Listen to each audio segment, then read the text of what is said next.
The whole world is in lockdown. COVID-19 has shaken the world and left us in a state of uncertainty, longing for answers to many questions. We now have more time on our hands every day. We're looking for ease and a stress reliever, and many have literally nothing to do, searching for things to fill their time. The question remains, how can we best utilize the extra time we have during this period? The International Open University has a solution. We've served our community for over a decade in higher education. Join any program of your choice from various departments. Take advantage of our 10% discount early bird specials and start studying today.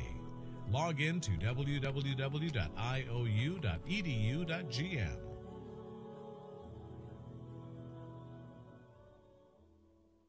The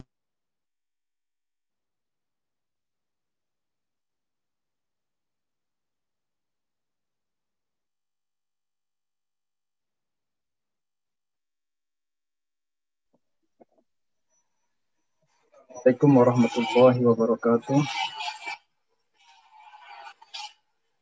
Alhamdulillahirabbil Waalaikumsalam alamin. warahmatullahi wabarakatuh. Alhamdulillahirabbil alamin. Wassalatu wassalamu ala asrofil anbiya'i wal mursalin wa man tabi'ahum bi ihsanin ila yaumil qiyamah. Alhamdulillah, pada kesempatan kali ini kita masih diberikan nikmat oleh Allah Subhanahu wa taala, masih bisa menyaksikan kajian-kajian Islam yang insya Allah kali ini akan dibawakan oleh Al-Ustadz Maududi Abdullah Hafizahullah dengan tema Fata Morgana. Mari kita sama-sama siapkan pensil, siapkan catatan, agar kita bisa mencatat, agar kita bisa mengikat ilmu-ilmu kita supaya tidak lupa. Sebelumnya, saya akan membacakan kata tertib kajian terlebih dahulu. Yang pertama, untuk guru, tolong di rename menjadi nama asli, supaya nanti ketika ada pertanyaan juga akan menjadi jelas ditujukannya kepada siapa. Kemudian harap kamera dan mikrofon dimatikan dulu, dimatikan. Bagi peserta yang ingin bertanya bisa langsung menuliskan di chat Zoom dan dikirimkan kepada admin pertanyaan. Kemudian untuk jamaah yang ikhwan mungkin nanti kita kalau ada kesempatan kita akan bukakan mikrofonnya untuk bertanya langsung kepada Al-Ustadz. Kami mengajak kita semua untuk meluruskan niat kita, mengikhlaskan niat kita mengikuti kajian ini supaya kita bisa memahami agama Islam ini lebih dalam lagi, terutama dalam menapaki kehidupan kita di masa depan. Perlu juga saya sampaikan bahwa kajian ini terselenggara atas kerjasama antara Asyil TV, Majelis Taklim Kajian Sunnah Taubat, dan International Open University Indonesia.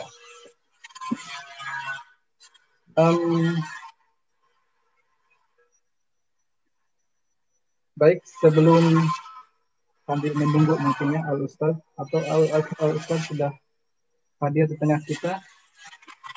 Alhamdulillah, mungkin sudah hadir ya. Baik. Karena Al-Ustadz sudah hadir, mari kita sama-sama awali kajian kita kali ini dengan sama-sama membaca basmalah. Bismillahirrahmanirrahim. Selanjutnya mikrofon saya limpahkan kepada Al-Ustadz. Silakan Al-Ustadz.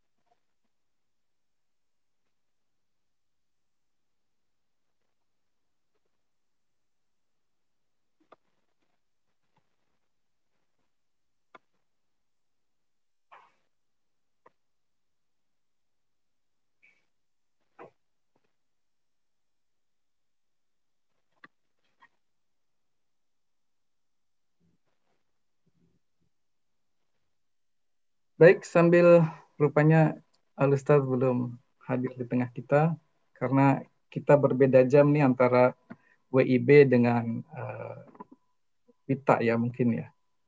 Jamnya agak berbeda. Beliau ada di Pekanbaru.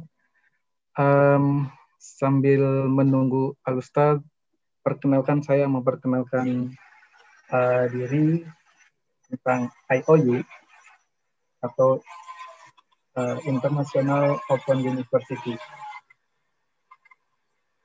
International Open University adalah universitas internasional yang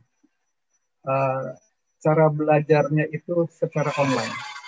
Pure 100% semuanya online. Universitas ini berpusat di Gambia. Sudah terdaftar, terregister di di negara Gambia. Jadi kalau Ikhwan akhwat sekalian ingin mempelajari ilmu lebih dalam melalui sebuah universitas yang legal dan resmi, silahkan bergabung dengan IOU. Di sana banyak jurusan-jurusan yang ditawarkan, ya, yang berbahasa Indonesia juga ada. Saat ini yang berbahasa Indonesia adalah baru jurusan BAIS atau kita kenal dengan Bachelor of Arts Islamic Study. Jadi pelajaran mungkin di Indonesia pendidikan agama Islam ya, pendidikan agama Islam, bukan jurusan pendidikan ya, tapi mengenai agama Islam. Itu yang berbahasa Indonesia. Tapi meskipun demikian, BAIS ini juga ada pengantar yang dalam bahasa Inggris juga. Buat teman-teman yang merasa lebih senang dengan berbahasa Inggris, dipersilakan juga mendaftarkan di IOU bahasa Inggrisnya. Selain itu, IOU banyak sekali jurusan-jurusannya, mulai dari IT, ada mulai Arabic, ada ini IT-nya juga, halo, dan sebagainya. Ya nanti kalau Al-Ustaz sudah siap, tolong diinformasikan ya.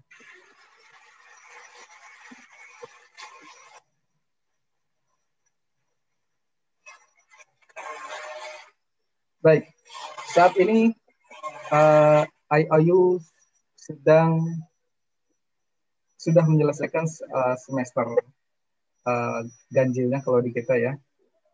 Di semester berikutnya ini kita spring akan mulai ada penerimaan mahasiswa baru lagi. Sampai dengan akhir Februari ini, IOU memberikan diskon 10% untuk teman-teman yang mendaftar membayar biaya pendidikannya sampai dengan akhir Februari ini. Silakan buat teman-teman yang penasaran dengan IOU, di sini silakan buka saja Facebook IOU Indonesia, atau ada Instagram juga, Twitter, ada YouTube-nya juga. Assalamualaikum, Ustaz.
Ya, kita masih menunggu kedatangan Ustadz, ya, karena di sana mungkin baru selesai sholat kali ya di sana.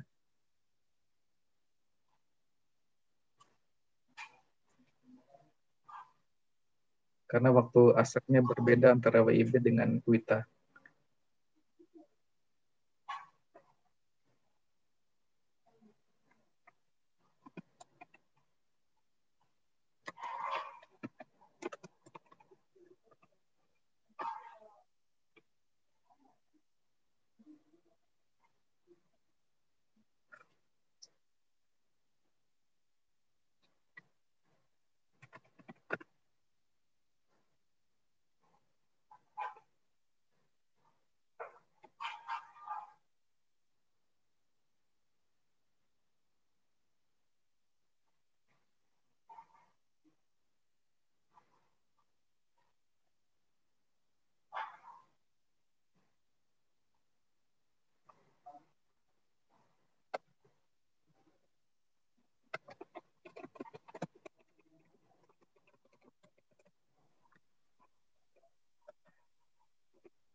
Kadang-kadang pakai.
Cek 1 2 3. Cek.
Assalamualaikum warahmatullahi wabarakatuh, Ustaz.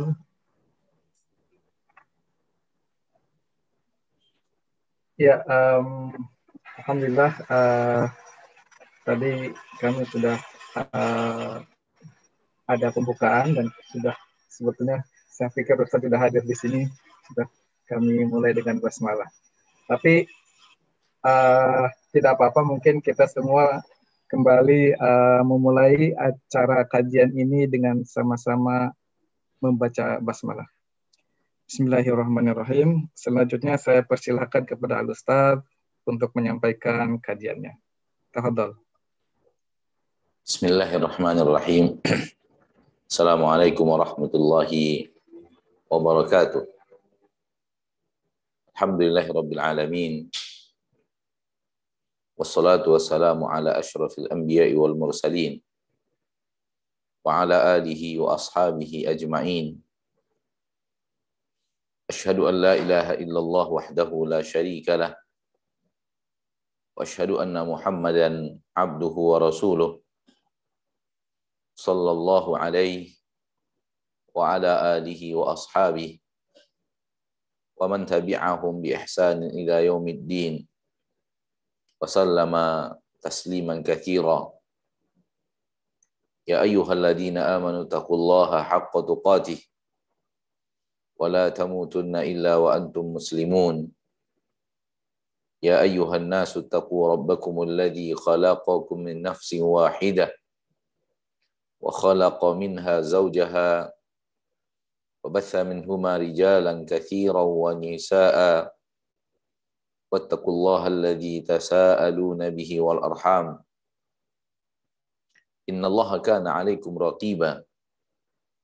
Ya ayyuhalladzina amanu taqullaha wa qulu qawlan sadida yuslih lakum a'malakum wa yaghfir lakum dhunubakum wa man yuti'illaha wa rasulahu faqad faza fawzan 'azima. Amma ba'du fa inna asdaqal hadits kitabullah wa khairal hadi hadi Muhammadin sallallahu alaihi wasallam wa syarrul umuri muhdatsatuha fa inna kulla muhdatsatin bid'ah wa kulla bid'atin dhalalah wa kulla dhalalatin finnar. Saudaraku saudariku, ma'asyiral muslimin wal muslimat rahimakumullah. Pertama sekali mari kita bersyukur kepada Allah tabaraka wa taala, Rabbul Izzati wal Jalalah wa Rabbul Jabaruti wal Malakuti wal Kibriyai wal Azamah, yang senantiasa mencurahkan kepada kita rahmat dan nikmat yang sangat teramat banyak, yang senantiasa memberikan kepada kita nikmat-nikmat yang tiada tara dan tiada terhingga. Sehingga di dalam Al-Quran Allah tabaraka wa ta'ala mengatakan wa in ta'uddu ni'matallahi la tuhsuha. Kalau kalian menghitung nikmat-nikmat Allah yang Allah berikan kepada kalian, la tuhsuha, kalian tidak akan sanggup untuk menghitungnya. Menunjukkan kata para ulama akan sangat banyak dan sangat banyaknya anugerah yang diberikan Allah tabaraka wa ta'ala kepada manusia. Sehingga bila mana manusia menghitungnya, pasti mereka tidak akan sanggup untuk menghitungnya. Oleh karena itu kewajiban kepada kita untuk bersyukur dan selalu bersyukur, karena setiap saat kita bergelimang dengan curahan rahmat dan nikmat yang sangat besar dari Allah subhanahu wa ta'ala. Salat dan salam kepada Nabi kita tercinta, Rasul kita yang mulia, suri tauladan kita Nabi Muhammad sallallahu alaihi wasallam, yang telah memberikan kepada kita suri tauladan yang sempurna, mengajarkan umatnya segala kebaikan dan menerangkan kepada umatnya segala keburukan. Nabi kita tercinta sallallahu alaihi wasallam mengatakan di dalam hadis yang sahih, "Ma min amalin yuqarribukum ilal jannah illa waqad amartukum bih, wa ma min amalin yuqarribukum ilan nar illa waqad nahaitukum an." Tidak ada lagi amalan yang akan mendekatkan kalian ke surga Allah, melainkan aku telah perintahkan kalian untuk melakukannya. Dan tidak ada lagi amalan yang mendekatkan kalian ke neraka Allah, melainkan aku telah larang kalian untuk mengerjakannya. Allahu Akbar. Inilah agama Allah yang Allah katakan di dalam Al-Quran, "Al-yawma akmaltu lakum dinakum."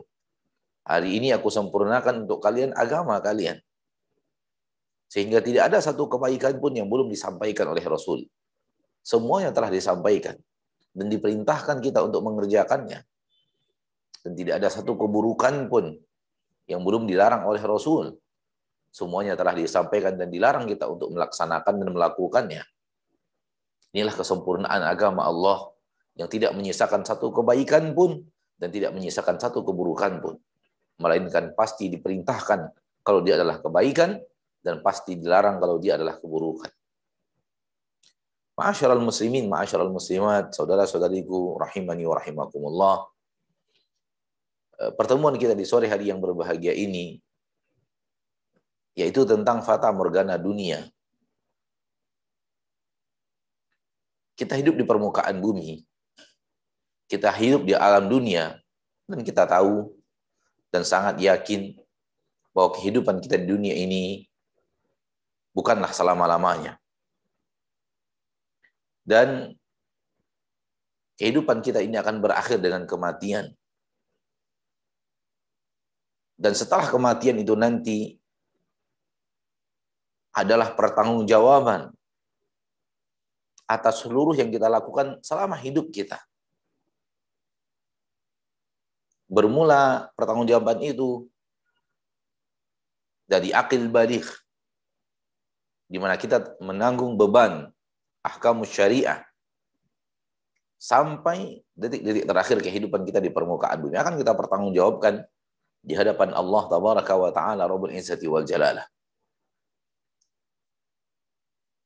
Dan apa yang akan kita dapatkan di akhirat, Allah katakan dalam hadis qudsi, adalah apa yang kita amalkan di permukaan bumi. Karena yang ada di akhirat adalah hari pembalasan. Maliki yaumiddin. Sehingga orang yang benar-benar di akhirat ingin mendapatkan kebaikan, dia harus mengejarnya di dunia. Namun orang yang tidak peduli dengan akhiratnya, maka dia acuh tak acuh dan cuek hidup di permukaan bumi ini. Karena di dalam sebuah hadits qudsi, Allah tabaraka wa taala bersabda, berfirman, "Ya ibadi, innama hiya a'malukum uhsiha lakum thumma uwafikum iyyaha." Wahai hamba-hambaku, apa yang kalian dapatkan di akhirat ini, dia adalah amalan kalian di permukaan bumi. Amalan kalian di permukaan bumi. Uhsiha lakum. Aku rekapkan untuk kalian amalan kalian itu. Aku tuliskan. Aku rekap dengan baik. Sempurna, tanpa kurang satu apapun. Tsumma uwafikum iyyah. Kemudian saya kembalikan lagi kepada kalian. Dalam hadis qudsi ini, dalam firman Allah tabaraka wa taala dalam hadis qudsi ini menunjukkan bahwa apa yang akan didapat oleh seorang insan di akhiratnya nanti semuanya adalah apa yang dia kerjakan di permukaan bumi dalam kehidupannya di permukaan bumi ini. Oleh karena itu para ulama selalu berkata bahwa sesungguhnya dunia ini negeri untuk bercocok tanam dan akhirat negeri untuk memetiknya.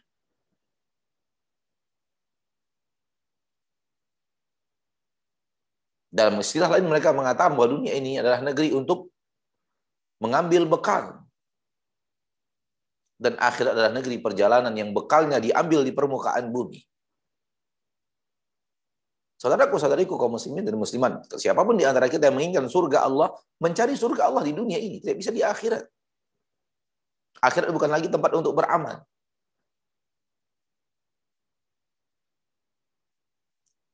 Dan kalau kita ingin lari dari neraka, maka lari dari neraka di dunia ini. Karena di akhirat tidak ada lagi kesempatan untuk beraksi, berbuat untuk lari dari neraka. Maka seorang muslim dan muslimah yang menyadari akan hal ini, dia akan berhati-hati hidup di permukaan bumi ini. Dia akan serius untuk mengambil bekal dalam kehidupannya di permukaan bumi, guna perjalanan panjang nanti di akhirat. Dan di dalam Al-Quran, Allah Ta'ala mengingatkan kita akan sesuatu yang Allah takdirkan di permukaan bumi, yaitu tipuan. Kehidupan dunia ini memiliki tipuan.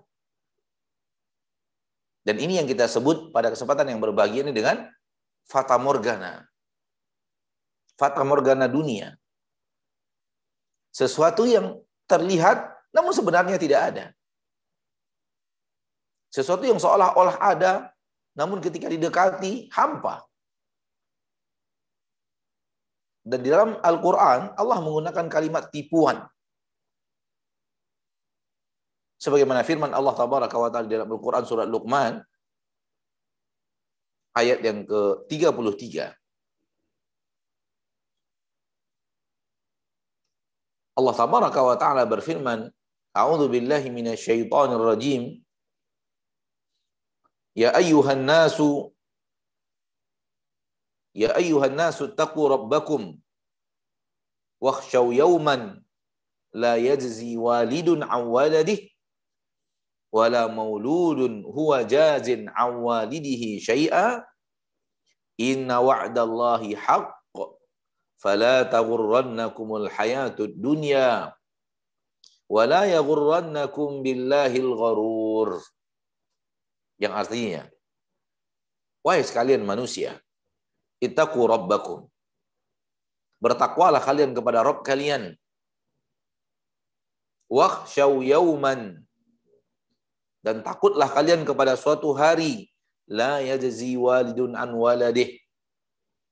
Seorang ayah tidak bisa memberikan pertolongan apapun kepada anaknya. Wala mauludun huwa jazin an walidihi syai'a. Dan seorang anak tidak bisa memberikan pertolongan apapun kepada ayahnya. Inna wa'dallahi haqq. Janji Allah itu hak. Janji Allah benar adanya. Akan tiba masa itu. Akan datang hari itu. Hari di mana setiap kalian hanya mempertanggungjawabkan amalan kalian.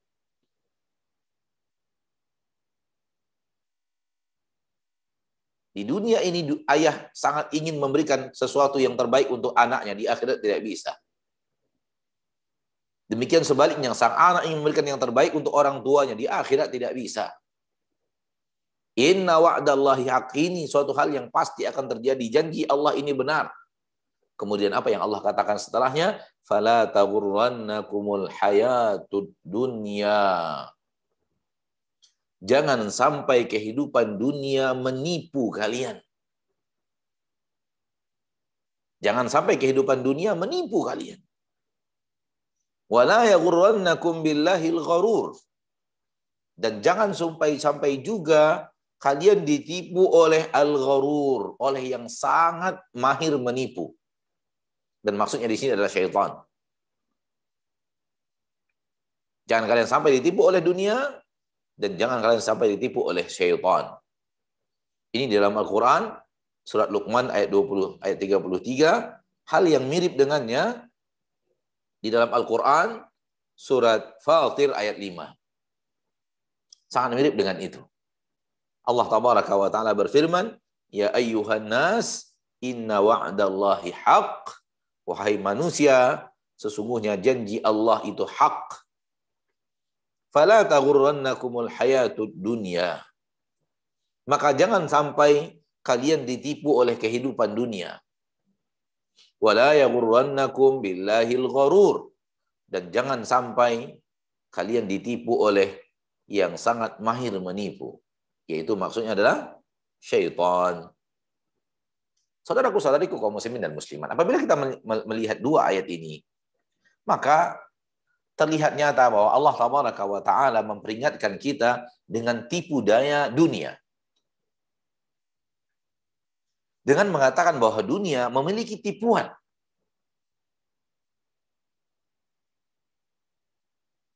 Jangan sampai kalian tertipu olehnya. Dan apabila kita melihat apa yang dikatakan oleh Allah Tabaraka wa Ta'ala di dalam Al-Quran, dan bagaimana Rasulullah Sallallahu Alaihi Wasallam mendidik kita, dan apabila kita perhatikan syariat Allah Tabaraka wa Ta'ala yang mulia ini, maka kita bisa membuat sebuah kesimpulan bahwa tipuan-tipuan dunia itu adalah sesuatu yang dianggap manusia adalah kebaikan untuk mereka dalam kehidupan dunia ini, ternyata tidak.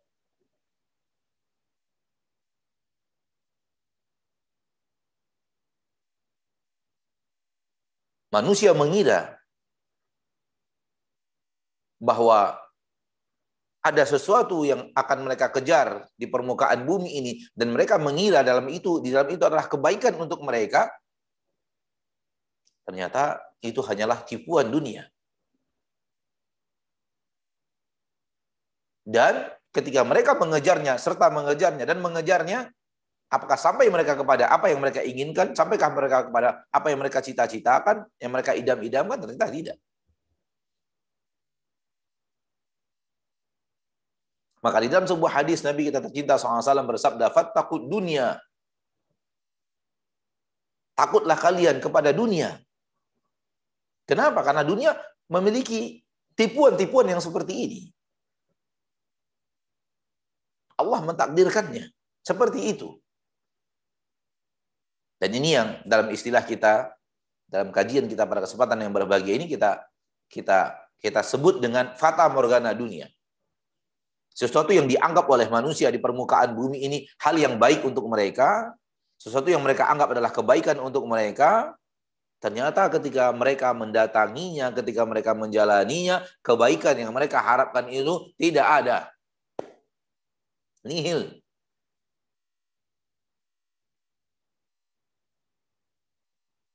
Di dalam sebuah ayat di dalam Al-Quran Allah mengatakan, mengibaratkan kehidupan dunia, kasarabin biqi'atin minal ard. Bagaikan sebuah fata morgana di sebuah kehidupan, di sebuah lembah. Hatta idza yahsabuhu dham'anu ma'an.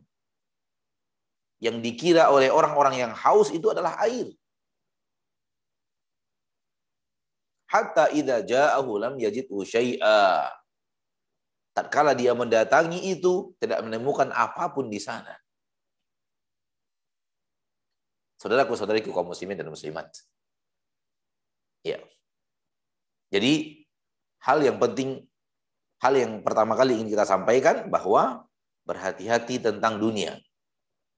Dunia memiliki tipuan-tipuan. Dunia memiliki sesuatu yang dianggap manusia baik, ternyata tidak ada kebaikan di dalamnya. Manusia mengira di situ adalah sesuatu yang akan membahagiakannya, tidak menemukan kebahagiaan di situ setelah dia sampai di tempat itu.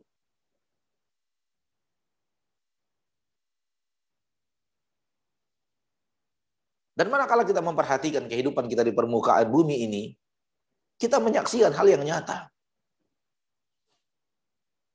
Kita menyaksikan hal yang nyata. Siapapun di antara kita, ma'asyarul muslimin, ma'asyarul muslimat, pernah mengalami hal ini di permukaan bumi ini.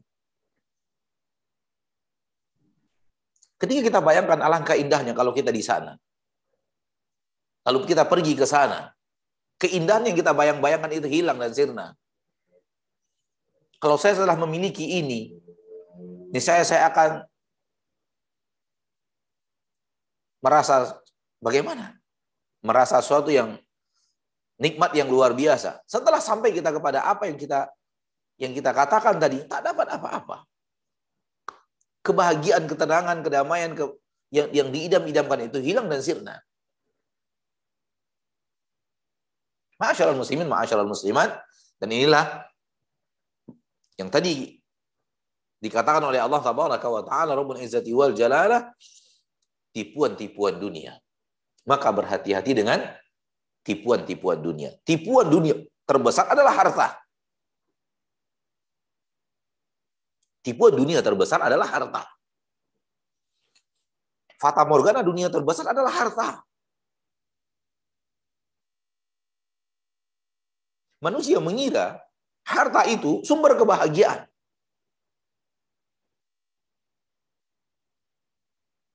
Kalau dia punya harta, kalau harta menumpuk pada dirinya, dia akan menjadi orang yang super bahagia. Ketahuilah bahwa itu hanya tipuan dunia. Karena Allah Tabaraka wa Ta'ala tidak pernah menjadikan di dalam Al-Quran, Allah meletakkan kebahagiaan di balik harta. Namun dalam kehidupan kita sehari-hari, manusia selalu tertipu. Dia mengira bahwa harta itulah yang akan memberikan kebahagiaan kepadanya. Seolah-olah tidak ada yang namanya bahagia kalau tidak ada harta. Syarat bahagia adalah harta. Hanya harta yang bisa memberikan kebahagiaan. Ini real.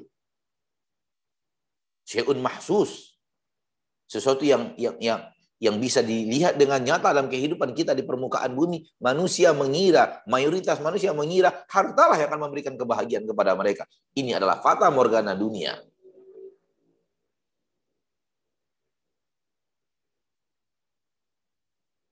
Lihatlah kehidupan Rasul kita tercinta Muhammad Sallallahu Alaihi Wasallam. Apakah beliau mencari kebahagiaan dengan harta? Apakah beliau mencari kebahagiaan dengan menumpuk harta seperti yang banyak ada di sudut pandang manusia? Dia Rasul kita tercinta SAW. Dan semua kita tahu bagaimana kehidupan Rasul kita tercinta. Rumah beliau sangat sederhana. Pakaian beliau sangat sederhana. Isi rumah beliau sangat sederhana.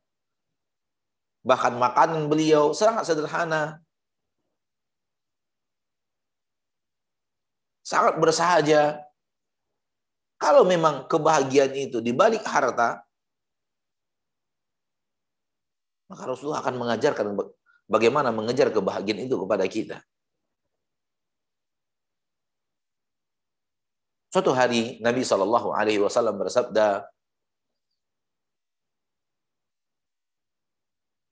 Abu Ubaidah datang membawa harta yang banyak untuk Baitul Mal kepada Nabi kita tercinta SAW, dan hadis dalam Sahih Bukhari dan Muslim. Harta melimpah ruah dibawa dari Bahrain. Diserahkan kepada Nabi SAW sebagai pemimpin kaum muslimin. Dan tibanya Abu Ubaidah itu di malam hari. Di pagi harinya banyak kaum muslimin yang mendatangi Rasul Sallallahu Alaihi Wasallam. Fitrah manusia. Dan Rasulullah SAW berkata kepada para sahabat, apakah kalian sudah mendengar datangnya Abu Ubaidah dengan harta yang banyak dari Bahrain? Kata para sahabat, benar ya Rasulullah. Dengarkan apa yang dikatakan Rasul kita tercinta Sallallahu Alaihi Wasallam berikut ini. Dengarkan apa yang dikatakan Rasulullah SAW berikut ini, agar kita tahu apa yang sedang kita bahas sekarang. Akan kita mengerti bahwa ternyata harta itu hanya fata morgana. Dengarkan, wahai kaum muslimin. Dengarkan, wahai kaum muslimat. Rasul Anda SAW bersabda, mal faqra akhsha alaikum. Bukanlah kefakiran yang aku takutkan untuk kalian. Aku tidak mengkhawatirkan untuk kalian, wahai umatku, kefakiran. Kekurangan harta. Sedikitnya harta. Bukan itu yang kutakutkan kepada kalian.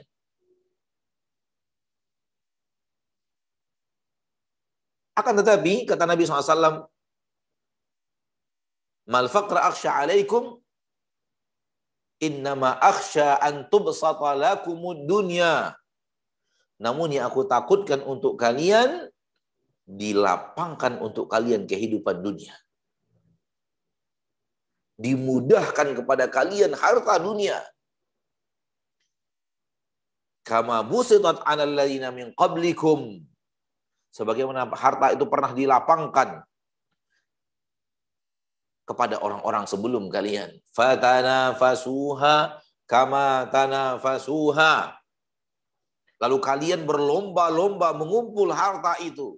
Sebagaimana orang-orang sebelum kalian berlomba-lomba mengumpul harta. Fatuhlikakum kama ahlakathum. Lalu harta dunia itu menghancurkan kalian sebagaimana dia telah menghancurkan umat sebelum kalian. Allahu Akbar. Justru Nabi mengkhawatirkan umat Islam ini dilapangkan untuknya harta dunia. Karena ternyata harta dunia itu yang banyak menghancurkan.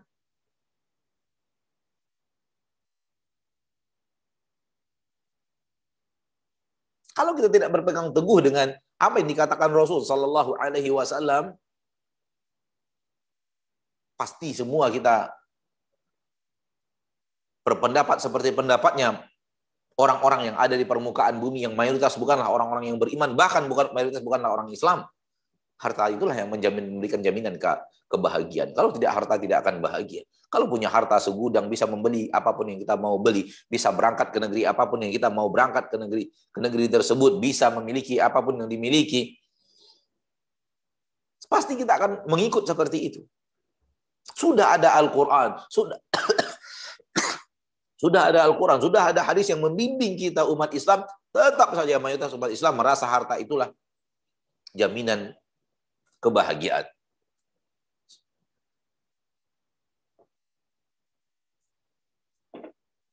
Seolah-olah harta itulah yang akan memberikan kebahagiaan kepada manusia. Sebagaimana yang Allah katakan di dalam Al-Quran surat Al-Fajr. Ayat 14 dan 15. Fa'ammal insanu idza mabtalahu rabbuhu fa'akramahu wa na'amahu fayaqulu rabbi akraman wa amma idza mabtalahu faqadara alaihi rizqahu fayaqulu rabbi ahanan. Kebanyakan manusia apabila Allah berikan nikmat-nikmat dunia kepadanya, Allah muliakan dia di tengah manusia, fayaqulu rabbi akraman. Dia berkata, Rabbku telah memuliakan diriku. Wa amma idza mabtalahu. Namun apabila Allah menguji dia, faqadara alaihi rizqahu. Allah sempitkan rezekinya. Fayaqulu rabbi ahana. Ia berkata bahwa Rabbku telah menghinakan diriku. Di dalam ayat ini 14 dan 15 dari surat Al-Fajr, Allah mengatakan kesalahan besar manusia. Allah menjadikan harta dunia dan kelapangan harta dunia dan sempitnya harta dunia, dua-duanya adalah materi ujian. Lihat ayat yang pertama, Allah mengatakan apabila manusia Allah uji dengan harta yang melimpah ruah, kemuliaan, kedudukan di tengah manusia, itu adalah ujian dari Allah. Bukan kebahagiaan. Kemudian di ayat yang kedua juga Allah mengatakan apabila disempitkan, ini adalah ujian. Adapun apabila manusia diuji oleh Allah, dengan Allah sempitkan rezekinya, dua-duanya ujian. Bukan satunya tanda Allah murka, benci, satunya tanda Allah sayang, tidak. Sehingga di ayat seterusnya, ayat 16 Allah katakan, kalla, sekali-kali tidak. Itu tidak benar. Apa yang kalian yakini itu salah. Namun itulah manusia, kebanyakan manusia kata Allah. Kalau diberikan nikmat dunia, kalau dilapangkan kehidupannya dalam kehidupan dunia, ada kemuliaan di tengah manusia, dia seolah-olah merasa dimuliakan, dihormati oleh Allah, disayangi oleh Allah. Nihil itu, bohong. Kalau harta dunia lah yang menunjukkan Allah sayang kepada seseorang, pasti orang yang Allah paling sayangi lelaki bernama Qarun. Kalau pangkat dan jabatan, kemuliaan di tengah manusia, itu yang bukti Allah sayang kepada seseorang, pasti lelaki yang paling Allah sayangi lelaki yang bernama Fir'aun. Buktinya kedua-duanya adalah orang yang sangat Allah benci dan Allah murkai. Saudaraku, saudariku muslimin dan muslimat, kembali kita kepada bahasan kita, bahwa terlalu banyak hamba-hamba Allah tabaraka wa ta'ala ya, yang mengira bahwa harta pemberi kenikmatan, harta pemberi kebahagiaan, tanpa harta hidup kita akan menderita. Lihat firman Allah di dalam Al-Quran surat At-Taubah ayat 55. Dan di dalam surat yang sama ayat 85. Ayat 55 dan ayat 85 dari surat At-Taubah maknanya hampir sama atau kalimatnya hampir sama dan maknanya sama. Allah tabaraka wa ta'ala berfirman, فَلَا تُعْجِبْكَ أَمْوَالُهُمْ وَلَا أَوْلَادُهُمْ إِنَّمَا يُرِيدُ اللَّهُ لِيُعَذِّبَهُمْ بِهَا فِي الْحَيَاةِ الدُّنْيَا وَتَزْهَقَ أَنْفُسُهُمْ وَهُمْ كَافِرُونَ. Jangan sampai harta-harta mereka membuat engkau takjub. Jangan sampai membuat takjub dirimu harta-harta mereka dan keturunan-keturunan mereka. Jangan engkau takjub dengan harta yang Allah berikan kepada orang-orang kufar. Jangan takjub kepada itu. Jangan kira bahwa harta yang Allah lapangkan kepada mereka itu adalah sesuatu yang luar biasa. Kemuliaan, kebahagiaan. Tidak. Apa yang Allah katakan, subhanallah. Dengarkan ma'asyarul muslimin dan muslimat. Innama yuridullahu liyu'adzibahum biha fid dunya. Sesungguhnya yang Allah inginkan, Allah ingin mengadab mereka dengan harta itu di dunia. Dengarkan baik-baik. Yang kita kira kebahagiaan, yang kita kira pemberi kenikmatan, sesungguhnya dia bagi mereka adalah azab.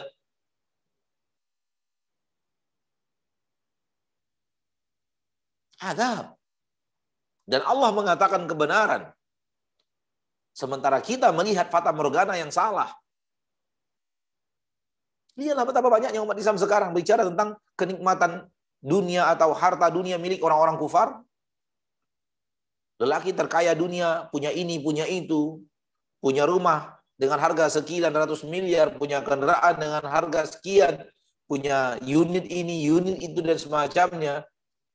Berapa penghasilan bulanannya, berapa penghasilan tahunannya, berapa kekayaannya sekarang, punya apa, bisa alangkah bahagianya dia, alangkah.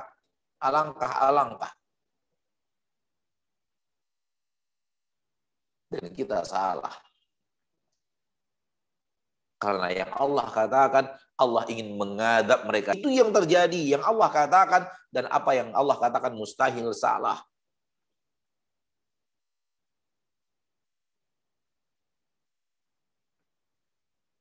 Jangan tertipu. Justru keberadaan yang seperti itu untuk mereka adalah azab. Bukan nikmat. Baik. Berikutnya, fata morgana dunia yang tertinggi berikutnya, wallahu ta'ala alam, adalah kedudukan, jabatan.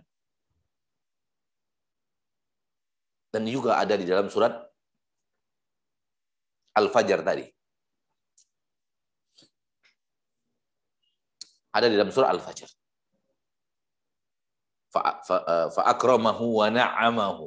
Nikmat-nikmat dunia, kemuliaan-kemuliaan dunia. Kemuliaan dunia dengan dimuliakan di tengah-tengah manusia. Dengan dihormati, disegani, dimuliakan, diberikan jabatan. Dan manusia mengira jabatan itu akan memberikan kebahagiaan kepadanya. Dan lihat bagaimana berbondong-bondongnya orang sekarang untuk mengejar jabatan. Mereka mengira kalau sudah menjabat menjadi orang yang bahagia, akan mendapatkan kenikmatan dunia, akan merasakan indahnya dunia, akan mendapatkan hal-hal yang diidam-idamkan daripada kenikmatan dan kebahagiaan. Semua itu adalah fata morgana, saudaraku. Allah tidak memberikan dan tidak mengajarkan kepada kita untuk mengejar kedamaian dunia, kebahagiaan dunia di balik semua itu.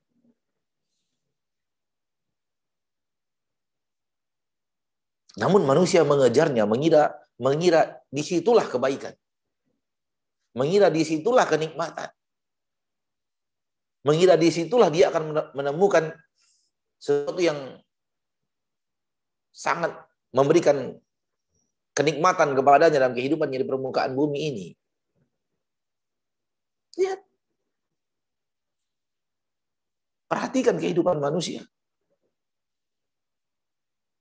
Kita perhatikan saja kaum muslimin yang ada di tengah-tengah kita. Kalau orang kafir, biarkan mereka, karena hidup mereka hanya untuk dunia. Kita peduli kepada orang yang beriman kepada hari akhir. Namun lupa persiapan hari akhir karena sibuk dengan fata morgana dunia.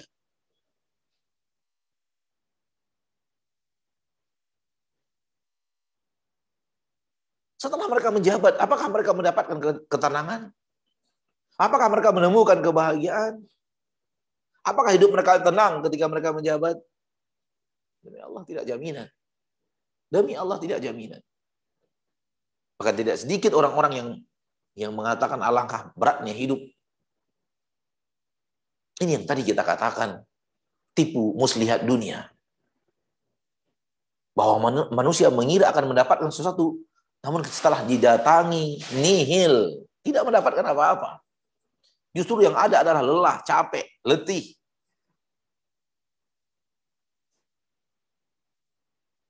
Justru yang ada adalah kesulitan, kesempitan.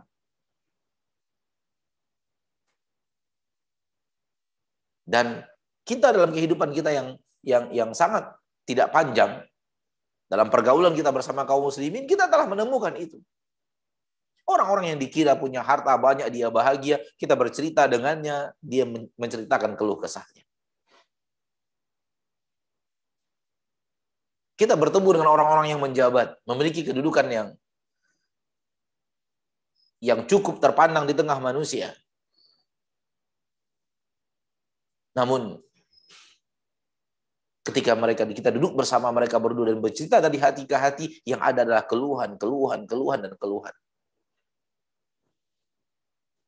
Suatu hari, saya diundang oleh salah seorang yang memiliki jabatan di provinsi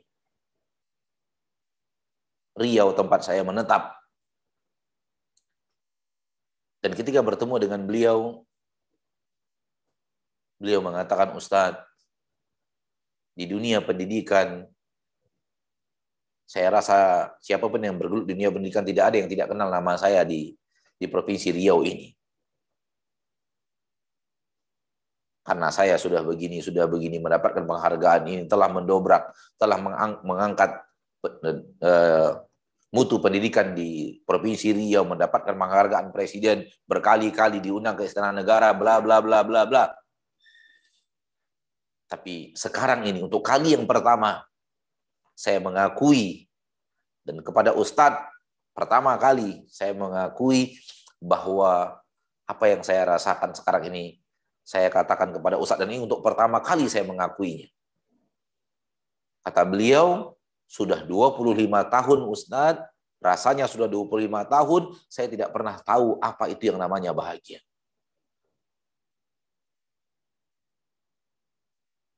Subhanallah. Hidup penuh penghargaan, hidup penuh pujian, hidup penuh penghargaan dari orang-orang penting di negara ini, hidup disanjung. Dan orang mengira kita berhasil, orang mengira kedudukan kita sangat tinggi. Lihat apa yang ia katakan. Sudah 25 tahun Ustaz. 25 tahun rasanya. Semenjak anak saya Fulan lahir sampai sekarang ini. Dan usia anak itu sudah 25 tahun. Maka saya katakan 25 tahun. Sudah 25 tahun rasanya. Saya tidak pernah tahu apa itu yang namanya bahagia.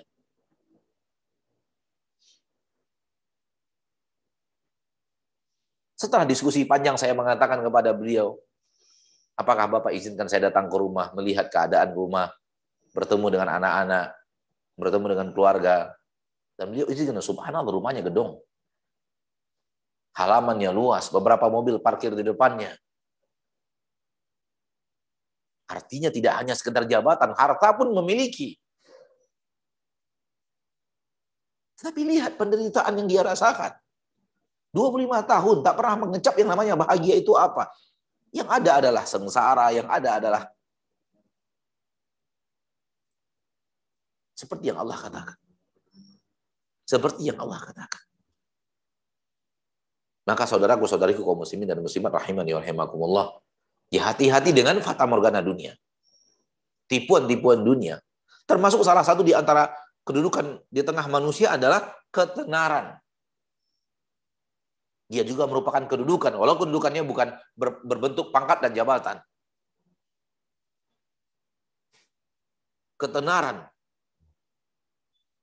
Nama yang dikenal orang. Menjadi selebriti, kalau dalam bahasa yang mungkin bisa difahami. Sehingga menjadi orang terkenal, entah menyanyi, entah di dunia acting, bla bla bla dan yang lainnya. Menjadi artis. Menjadi orang yang namanya tidak ada orang Indonesia yang tidak kenal, misalnya. Mendunia. Ini juga mirip dengan jabatan tadi. Kemuliaan di tengah manusia.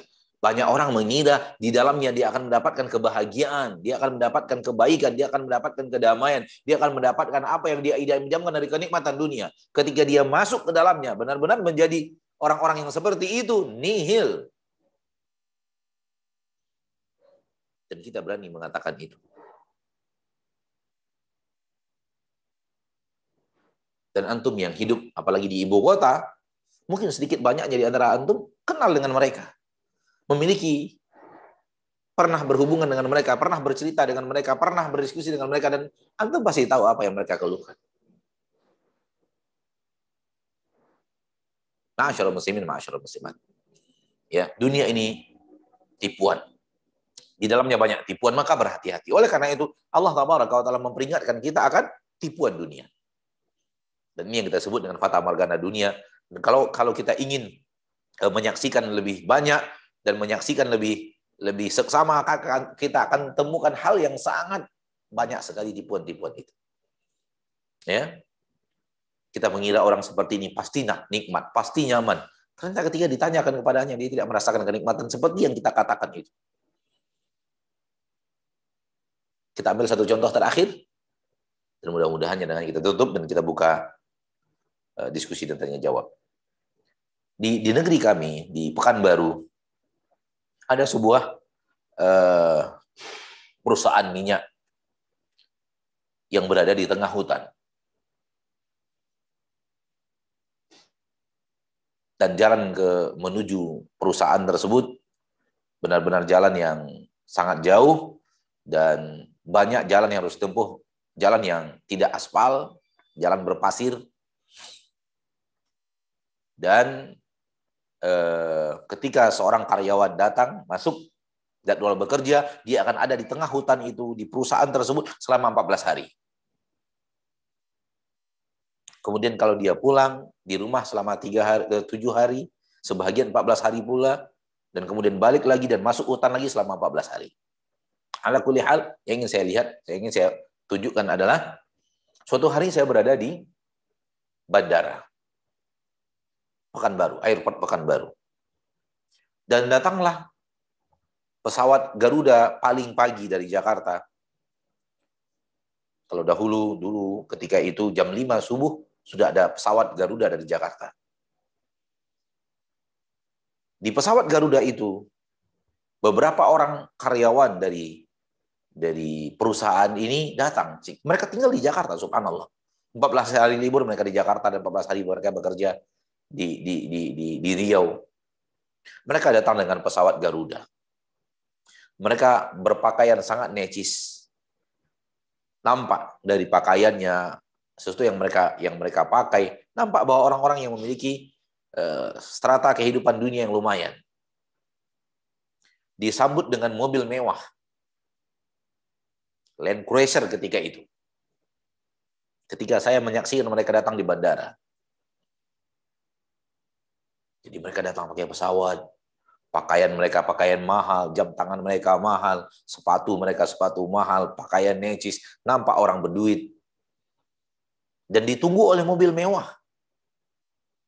Parkiran khusus. Begitu turun pesawat, naik mobil mewah, berangkat. Bagi orang yang tidak tahu, bagi orang yang tidak kenal ke mereka, bagi orang-orang yang melihat mereka, alangkah nikmatnya dia hidup. Berangkat kerja pakai pesawat, ditunggu oleh mobil Land Cruiser, pakaiannya lihat, gajinya banyak. Pandangan mata manusia seperti itu. Namun ketika kita sudah bergaul dengan mereka dan pergi ke perusahaan mereka dan hidup bersama mereka di tengah hutan 14 hari mereka bekerja, itu semua mereka mengeluh. Hidup di tengah hutan, tak pernah bertemu keluarga, tak pernah bertemu anak-anak. Dan yang lainnya. Artinya, yang dilihat oleh manusia indah itu pertama kali itu ketika benar-benar bertemu dengan mereka dan tidak mereka rasakan. Kenikmatan yang dilihat oleh orang lain terhadap diri mereka tidak mendapatkannya sama sekali. Inilah bentuk contoh terakhir pada kesempatan yang berbagi bahwa dunia ini penuh dengan fata morgana, dunia hati-hati. Dan harta paling banyak menipu, tahta dan jabatan paling banyak menipu, kemudian ketenaran paling banyak menipu, dan penduduk neraka paling banyak adalah orang kaya dan penguasa. Wallahu ta'ala a'la wa a'lam bishawab. Kita lanjutkan dengan menjawab pertanyaan yang mampu kita jawab pada sore hari yang berbagi ini. Kita kembalikan kepada moderator, falyatafaddal. Rabbil alamin. Terima kasih Ustaz untuk ilmunya yang sudah disampaikan, yang sangat menggugah kalbu kami, setidaknya kepada saya, menyadari bahwa dunia ini adalah fata morgana. Dunia ini adalah jalan kita untuk mempersiapkan diri menuju negeri akhirat. Jangan sampai kita mengejar bercapai-capai, mengejar kehidupan dunia yang dikiranya itu adalah sebuah kebaikan. Padahal kebaikan itu di mata Allah adalah nihil. Baik, ikhwan akhwat sekalian, lanjut kepada pembacaan pertanyaan-pertanyaan. Untuk pembacaan pertanyaan ini, saya persilahkan kepada admin pertanyaan untuk melanjutkan acaranya. Kami persilahkan. Baik, kepada moderator, jazakallah khairan atas waktunya. Mohon maaf Ustadz, Ana izin untuk membacakan beberapa pertanyaan yang sudah masuk. Silakan. Di chat. Yang pertama, Assalamualaikum warahmatullahi wabarakatuh. Semoga Ustadz dimuliakan Allah dan semua umat muslim. Amin. Izin bertanya Ustadz, apakah tidak boleh mengejar dunia untuk mendapatkan akhirat Ustadz? Karena zaman sekarang butuh uang Ustadz untuk menuntut ilmu. Syukron jazakallahu khairan. Tafadhol Ustadz. Waalaikumsalam warahmatullahi wabarakatuh. Apa yang tadi ditanyakan terlihat sangat indah. Terlihat sangat indah. Akan tetapi Allah Maha tahu isi hati kita. Allah Maha tahu isi hati kita. Apakah yang sebenarnya kita kejar itu hartanya atau ilmunya? Sekali lagi, kalau disusun dalam bentuk pertanyaan tadi, terlihat sangat indah.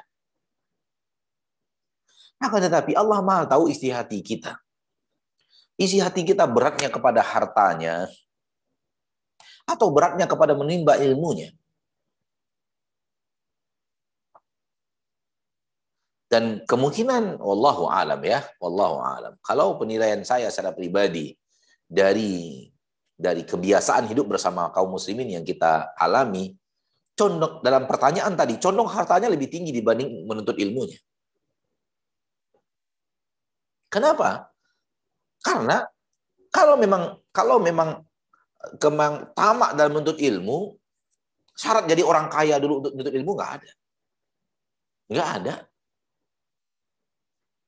Biografi para ahli ilmu rata-rata dari kehidupan yang tidak mampu. Biografi Imam Syafi'i dari seorang anak yatim ditinggal oleh orang tuanya, hidup diasuh oleh ibunya. Demikian juga dengan Imam Ahmad. Betapa banyaknya ahli ilmu yang miskin. Di zaman kita sekarang ini, semisal Syekh Muhammad Nasrul Albani, seorang ahli ilmu yang luar biasa, beliau hidup dengan penuh kesederhanaan. Baru akhir-akhir kehidupan beliau saja ketika Allah memberikan kepada beliau nikmat di mana buku-buku karya beliau laris di pasaran. Mulai ada kenikmatan dunia di akhir hayatnya. Namun sebelumnya penuh dengan penderitaan.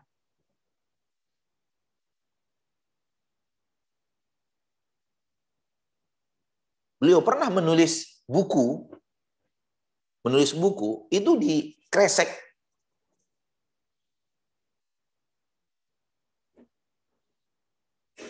Dibungkus nasi itu ada dibungkus beras di negeri mereka itu berlapiskan kertas. Kertas itu yang beliau kumpulkan. Kertas pelapis plastik tempat beras diletakkan itu yang beliau kumpulkan dan di atasnya beliau menulis buku beliau tersebut. Ada apa? Karena ada apa dikaitkan antara menuntut ilmu dengan harta dulu. Ada apa? Makanya saya katakan tadi, kalau dilihat dari pernyataan tadi bahwa soal pertanyaan tadi sangat indah memang. Namun Allah Maha tahu sebenarnya yang ada di hati kita lebih berat ke hartanya atau lebih berat kepada menuntut ilmunya. Allah Maha tahu. Hampir sama dengan, mohon maaf, ada orang yang mengatakan kita harus kaya. Kalau tidak kaya bagaimana berinfak? Agak mirip dengan itu. Ketika bukankah Allah menyuruh kita berinfak, bangun masjid, bangun pesantren, perhatikan anak yatim, memberi kepada orang-orang miskin, dan itu semua butuh harta. Maka kita harus kaya untuk bisa melakukan semua itu. Dilihat dari pernyataan pertanyaan itu sangat indah. Tetapi Allah Maha tahu isi hati kita. Sebenarnya isi hati kita itu adalah jadi orang yang dermawan, benar-benar itu isi hati kita, atau sebenarnya isi hati kita lebih kepada hartanya. Maka sekali lagi bahwa hati-hati. Kadang-kadang yang seperti ini indah dalam susunan, kenyataannya tidak seperti itu. Kenyataannya tidak seperti itu. Harta, keinginan manusia itu lebih berat kepada hartanya dibanding menuntut ilmunya. Keinginan manusia itu lebih berat kepada ingin jadi orang kayanya dibanding ingin jadi orang dermawannya. Rasulullah dermawan. Siapa yang melebihi kedermawanan Rasulullah SAW? Lihat bagaimana kehidupan beliau. Wallahu ta'ala. Nah, silahkan. Nah, Ustaz, Masya Allah, jazakallahu khairan Ustaz atas jawabannya. Kemudian untuk pertanyaan yang berikutnya, Bismillah, izin bertanya Ustaz, bagaimana menyikapi anak-anak muda yang mencari kesenangan dengan menghabiskan waktu untuk mengikuti drama Korea, mendengarkan musik, nongkrong di kafe, dan sebagainya, yang mereka pikir hal-hal tersebut dapat membahagiakan mereka? Apa solusi bagi mereka dan apakah hiburan seorang muslim yang sebenarnya, apakah kita harus mengaji dan belajar saja? Mohon nasihatnya Ustaz. Tafadhol Ustaz. Subhanallah. Ya. Anak-anak muda sekarang merasa nonton drama Korea, nongkrong bersama, ketawa terbahak-bahak, dan yang lainnya, musik seperti yang tadi ditanyakan akan memberi kebahagiaan mereka. Dan itu fata morgana dunia. Fata morgana dunia. Dan mereka salah. Mereka salah. Saudaraku, saudariku, kaum muslimin dan muslimat. Apa yang mereka lakukan tadi? Maksiat. Menyaksikan drama orang kafir yang auratnya tidak tertutup. Cerita cinta sebelum cerita cinta haram, cinta sebelum pernikahan, dan yang lainnya, nyanyian, musik, nongkrong, berpacaran dan semacamnya. Memang terlihat mereka bahagia, terlihatnya bahagia. Tetapi tahukah Anda apa yang terjadi sebenarnya? Allah berfirman di dalam Al-Quran, dan pasti ini yang terjadi. Pasti ini yang terjadi. Allah berfirman di dalam Al-Quran, وَمَنْ أَعْرَضُ عَنْ ذِكْرِي فَإِنَّ لَهُ مَعِيشَةً ضَنْكَ. Barang siapa yang berbuat maksiat, berpaling dari ibadah kepadaku, artinya berbuat maksiat, maka untuknya kehidupan yang sempit. Maka maksiat-maksiat yang dilakukan para pemuda-pemudi tadi akan membuat hidup mereka tidak nyaman. Di mata kita terlihat nyaman mereka, tapi Allah tahu. Dan Allah telah mengatakan di dalam Al-Quran, dan mustahil salah. Maka kehidupan orang yang rajin nonton itu, kehidupan yang tidak nyaman. Kehidupan orang yang rajin kongkow itu kehidupan yang tidak nyaman. Kehidupan orang berpacaran, kehidupan yang tidak nyaman. Kehidupan yang sempit. Kehidupan yang akan mendatangkan ketidaknyamanan.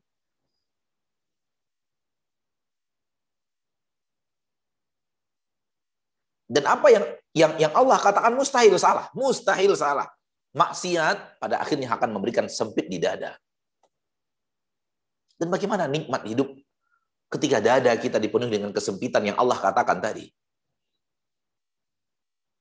Justru kata hidup mereka merasa tidak enak di rumah, tidak nyaman bersama keluarganya, tidak bernyaman bersama ayah ibunya, tidak ada yang membuat mereka nyaman di rumah, mereka keluar untuk mencari kesenangan. Menurut mereka. Mereka tinggalkan ayah mereka tinggalkan adik, mereka tinggalkan kakak, mereka tinggalkan keluarga mereka untuk mencari kenyamanan dengan tertawa terbahak-bahak. Apakah hidup 24 jam dengan tertawa terbahak-bahak?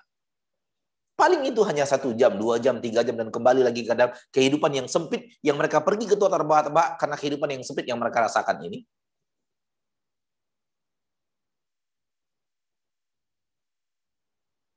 Itu yang terjadi sebenarnya. Dan kalau memang serius mencari kebahagiaan di Allah menyampaikan kepada kita bagaimana menjadi orang bahagia. Dan menjadi orang yang bahagia bukan dengan cara yang tadi. Kebahagiaan hati itu, kebahagiaan itu adalah ketentraman hati, ketentraman jiwa. Itu dia kebahagiaan. Dan lihat di dalam Al-Quran Allah berfirman bahwa ketentraman jiwa itu diberikan kepada orang-orang yang rajin beribadah. Orang yang rajin beribadah. Orang yang beriman, menjalankan poin-poin iman, amal-amal keimanan, dan selalu mendekatkan diri kepada Allah dengan beribadah. Itu orang yang hatinya akan nyaman, tentram, damai. Itu dia orang yang bahagia. Allah berfirman dalam surah Ar-Ra'd ayat 28 kalau tidak khilaf, Allah tabaraka wa taala berfirman, alladzina amanu wa tatma'innu qulubuhum bi dzikrillah ala bi dzikrillahi tatma'innul qulub. Orang-orang yang beriman, yang hati mereka tenang dan tentram di saat mereka beribadah kepada Allah. Ketahuilah, dengarkan baik-baik, hanya dengan ibadah kepada Allah, hanya dengan zikir, dalam ayat ini zikir dan makna zikir adalah ibadah, hanya dengan zikir beribadah kepada Allah, hati akan menjadi tenang dan tentram. Maka kalau ingin bahagia, jauhi maksiat, lakukan ketaatan kepada Allah. Itu yang akan memberikan kebahagiaan. Itu yang akan memberikan ketenangan dan ketentraman hidup. Karena kebahagiaan itu adalah ketentraman jiwa, dan ketentraman jiwa berasal dari bertakarrub, mendekatkan diri kepada Allah dengan aneka ragam ketaatan. Oleh karena itu lihat, orang pemuda-pemuda yang rajin mendekatkan diri kepada Allah, mereka jauh dari problematika. Teman-temannya sudah berulang kali menangis karena putus cinta, mereka tidak pernah. Karena mereka tidak pernah berpacaran. Yang satu ingin bunuh diri, yang satunya berkelahi, yang satunya saling terjang, yang satunya saling baku hantam. Mereka tidak ikut dalam semua itu. Yang saling caci maki, yang lainnya saling bacok. Dan mereka yang tidak terlibat dalam maksiat itu tidak ikut. Hidup mereka penuh dengan kedamaian. Mereka bahagia ketika bersama orang tuanya di rumah. Mereka bahagia ketika bisa mendidik adik-adiknya di rumah dengan baik.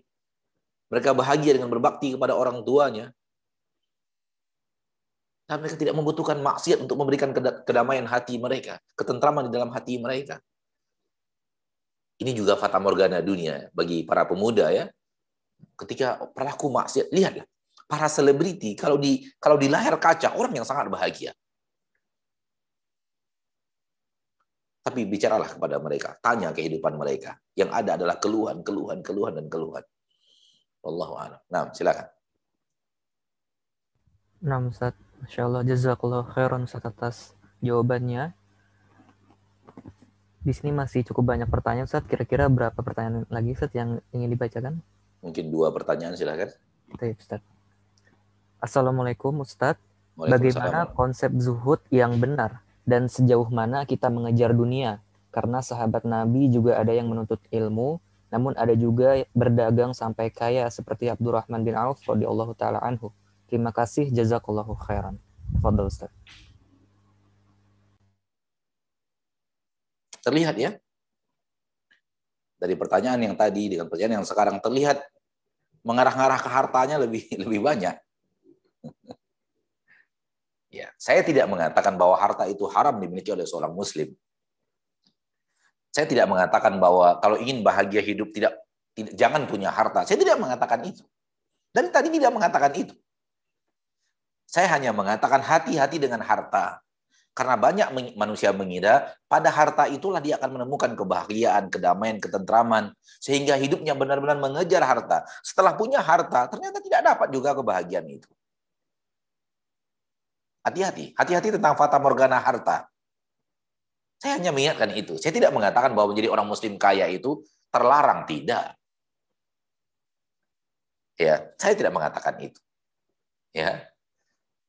Karena waktu kita memang fokus kepada bahasan fata morgananya, maka kita tidak terlalu masuk ke dalam sub bahasan yang ditanyakan ini. Apakah orang muslim boleh punya harta? Boleh. Apakah orang muslim tidak boleh punya harta banyak? Siapa yang melarang? Utsman bin Affan adalah salah seorang sahabat, Abdurrahman bin Auf, yang tadi dikatakan dan yang tadi disampaikan adalah para saudagar kaya. Termasuk juga Abu Bakar juga seorang saudagar. Ya. Khadijah radhiyallahu anha, berapa banyak hartanya? Ya. Nabi SAW mengatakan, ni'mal, dalam hadis yang riwayatnya sahih, ni'mal al-malu salih ma'al abdi salih, atau kama qala SAW. Senikmat-nikmat harta itu kalau berada pada orang yang soleh, maka solehkan diri kita. Solehkan diri kita. Dan kita memang fitrah kita adalah berusaha mencari harta. Itu fitrah manusia yang tidak akan bisa hilang. Fitrah manusia ingin punya harta. Dan Allah Tabaraka wa Ta'ala tidak menutup pintu itu. Boleh. Tetapi kebahagiaan tidak terletak pada harta loh. Anda jangan mengira bahagianya Utsman radhiyallahu taala anhu atau bahagianya Abdurrahman bin Auf radhiyallahu anhu karena mereka kaya. Berarti Abu Hurairah yang tidak kaya tidak bahagia. Tidak begitu. Abu Hurairah dan teman-temannya yang hidup di emperan Masjid Nabawi tidak bahagia, mereka bahagia. Kenapa? Sama-sama soleh. Sama-sama soleh. Abdurrahman bin Auf, Utsman bin Affan, saudagar kaya. Apakah istri Nabi yang hidup bersama Nabi di rumah yang sangat bersahaja tidak bahagia? Boleh jadi istri Nabi lebih bahagia. Karena kehidupan mereka penuh dengan ketentraman, kenyamanan. Jadi tidak semata-mata harta itu yang memberikan kebahagiaan. Jadikan dirimu orang saleh, orang yang patuh dan taat kepada Allah, Anda akan bahagia. Soal kemudian harta, silahkan berusaha. Cari yang halal. Nikmati yang halal. Belanjakan kepada yang halal. Kalau kemudian dalam usaha Anda, Allah berikan berkah, sehingga Allah tumbuh kembangkan usaha itu, Allah jadikan kaya raya, itu tidak terlarang sama sekali. Tapi ingat, bukan di kayanya orang bahagia. Wallahu a'lam. Nah, Nah, Ustaz, Masya Allah. Jazakallahu khairan Ustaz atas jawabannya. Lalu untuk pertanyaan yang berikutnya, Bismillah. Assalamualaikum Ustaz. Ana izin bertanya. Kita yang sibuk bekerja sehari-hari namun di dalam lubuk hati yang terdalam ingin sekali mengisi hari-hari itu hanya beribadah kepada Allah saja. Apakah berpikiran seperti ini salah Ustadz? Dan apakah kita bekerja ini mendapatkan pahala yang sama dengan orang yang sehari-hari sibuk beribadah kepada Allah saja? Tafadhol Ustaz. Tidak benar ya. Hari demi hari hanya sibuk beribadah saja, tidak benar sama sekali. Karena mencari nafkah juga kewajiban. Mencari nafkah juga kewajiban. Dan orang yang harinya beribadah saja tanpa mencari kehidupan salah juga. Suatu hari Umar bin Khattab radhiyallahu taala an menyaksikan di pagi hari ada orang yang di masjid. Ada seorang di masjid. Balik zuhur, dia masih di masjid, masih beribadah. Balik asar, dia masih di masjid. Umar radhiyallahu taala anhu mengatakan, "Qum ya Abdullah, bangkit ya Abdullah, wabtaghi min fadlillah, cari anugerah Allah, cari nafkah, fa inna sama alam tumtir zahaban, karena sesungguhnya langit tidak pernah menurunkan emas."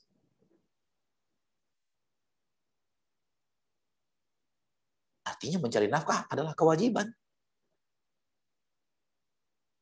Yang benar adalah memadukan. Ada masa-masa kita beribadah, ada masa-masa kita mencari nafkah. Dan di dalam mencari nafkah supaya tetap menjadi ibadah, niatkan niat yang saleh dalam mencari nafkah. Di antaranya adalah mencari rezeki yang halal. Kalau sudah dari rumah, bismillah, berangkat dari rumah untuk mencari rezeki yang halal, maka mencari nafkah kita adalah ibadah. Karena sudah diiringi dengan niat yang saleh. Kalau orang sudah keluar dari rumah dan mencari rezeki yang halal, sebanyak apapun ditawarkan manusia haram, dia akan tolak. Apalagi yang sedikit. Yang banyak saya ditawarkan namun haram, dia tidak akan terima. Karena dari rumahnya benar-benar dia sudah berniat mencari rezeki yang halal yang diridhoi oleh Allah Subhanahu wa taala.